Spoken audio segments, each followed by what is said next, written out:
conservative and non-conservative forces. Let us list the key elements of the two situations we just discussed. 1. The system consists of two or more objects. 2. A force acting between a particle-like object, tomato or blocks, in the system and the rest of the system. 3. When the system configuration changes, the force does work called W1 on the particle-like object, transferring energy between the kinetic energy K of the object and some other form of energy of the system. We will mention what is the some other form of energy. Okay. 4. When the configuration changes, it reversed. The force reversed the energy transfer, doing work W2 in the process. This is a reverse process. If W1 equals minus W2 is always true, then the other form of the energy is a potential energy. And the force is said to be a conservative force, such as the gravitational force and the spring force. Not all forces are conservative, such as the friction force. They are said to be non-conservative force. When only conservative forces act on the particle-like object, we can generally simplify otherwise difficult problems involving motion of the object. Path independence of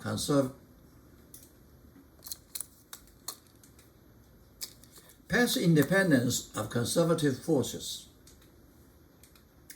Now, the primary test of determining whether a force is conservative or non-conservative, it is, let the force acting along on a particle that moves along a closed path, beginning at some initial position and eventually returning to the position, so that the particle makes a round trip, beginning and ending at the same initial position. We mentioned this one. The conservative force condition is WAB1 to 8 is 0. This is a condition of conservative. And we can express in other way. Now look at this one. Okay. This word from A to B and B to A to the BA so 2 is 0, is conservative force. Okay? And the force is conservative only if the total energy is transferred to and from the particle during the round trip is 0. Okay? Because the work done is 0. The net work done by conservative force on the particle moving around any closed path is 0. This is the condition. And we express in other way. We do the integration. WAB1 plus WBA2 is 0.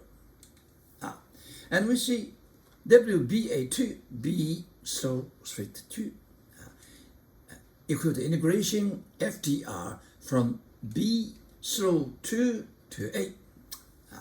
Now what do? We exchange the limit from A to B2. It means from A to B2 this way. What is one? By calculus we know. You change the limit, you have minus 1. Okay, minus 1. And we saw this one here. This is minus WAB2 minus, because this is just opposite, right? Just opposite. And we replace this WAB1, this is minus WAB2 equal to 0. And we find it WAB1 is equal to WAB2. What does mean? This means is the work done from A to B sold past A 1 is equal to work done from A to B past 2. In other words, the work done from A to B does not depend on which way you go. The work done by a conservative force on a particle moving between 2 points does not depend on the path taken by the particle. Example: figure shows a 2.0 kilogram cheese block that's sliding along a frictionless track from point A to past B, point B. Okay. The cheese travels so a total distance 2.0 meter. This is a 2.0 meter, okay, along the track, and a net vertical distance. This is a net vertical distance of 0.80 meter. How much work is done on the block by the gravitational force during the slide? We know the gravitational force is a conservative force, so the work done from A to B does not depend on the path. This other one is very complicated, very hard to calculate. Okay, and this other one also from A to B is easy to calculate. So we can use the work done, so this way replace this one because they are the same. The work done by a conservative force is nothing to do with the path, only decided by the two terminals. Okay, so let's see this one. We do this one. Horizontal, from here to here, the gravitational does not do any work. Why? Because the force and the path is 90 degrees. So, okay, F dot ds, you have this cosine 90 degrees 0. And then from here to here, the force and the path the same, 0 degree. So you get this, now, cosine 0 is 1. You get mgd. That's one. I don't care about the 2 meter, 3 meter equal. Only I care is vertical distance. Okay, 16 joule. Yeah, the total is 16 joule. Determining potential energy value. We define delta U equal minus W. This is the force, relative force. This is the work done by the force. This is potential related to that force. Potential change. Okay? That's definition. Very simple, very important. So see W equal to, what is W? W equal to F ds integration. From initial xi to final xf. This is a one-dimensional situation. Okay? So we can find the delta U. Delta U equal to minus W minus this one. Okay? That's how we find the delta U. Delta U. Okay? Determine the potential energy value. The change in delta U in potential energy associated with the system is a negative of the work done. This is the work done. We define this definition. Okay? This is how we calculate. Only changes in potential energy are physically important. We have noticed that, okay, whatever reference you take, the delta U is the same. So only changes in potential energy are physically important. So we can simplify a situation involving potential energy by one, choosing some arbitrary reference configuration y x0, assigning it a potential energy u x0, which is usually set equal to 0. There's a freedom. Why the freedom? Because we define the delta u equal to minus w. Delta u, so give us a freedom to assign where is the u0. Okay. 3. Then calculating the potential energy of any other configuration relative to the reference configuration, relative to this point. So delta U equal to financial change. Okay, this is when we set it to 0. Okay, and delta U equal to minus W. We set this one equal to 0. I have that right. Okay, so then delta U equal to U equal to minus W. So we can do the equation, find U.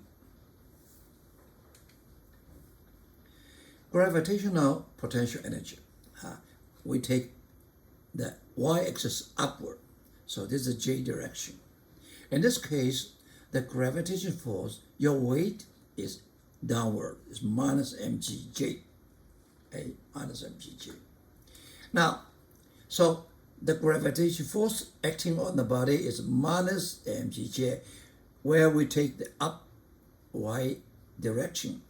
Positive direction y is up. In this case, is this one. Okay?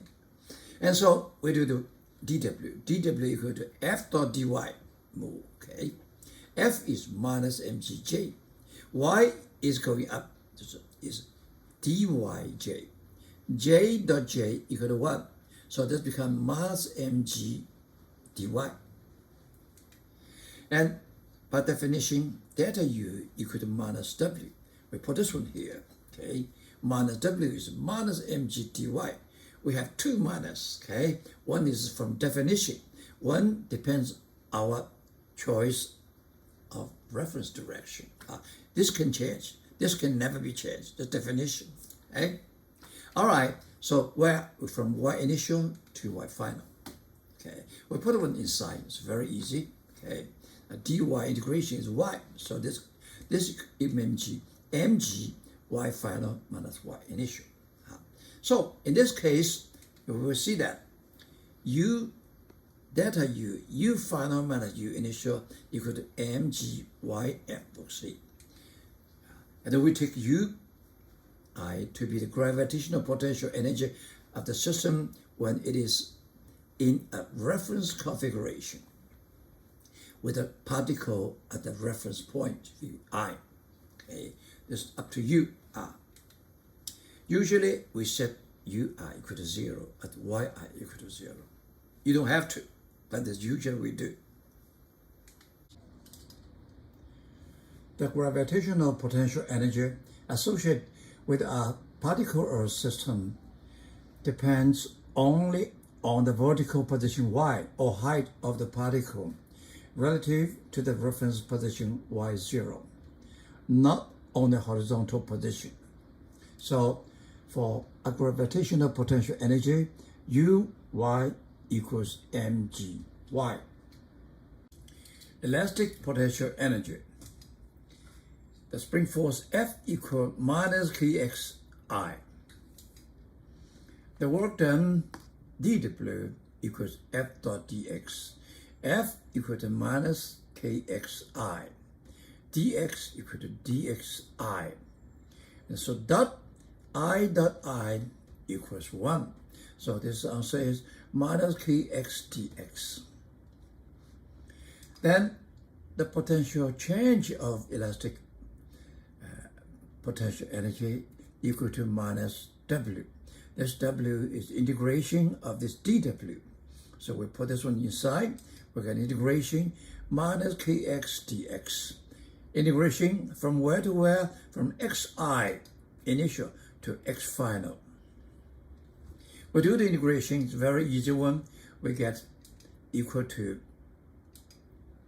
k half kx final square minus half kxi square. That is u final minus ui.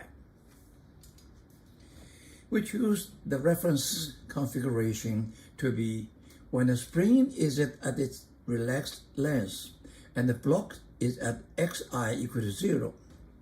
Then the elastic potential energy ui is 0.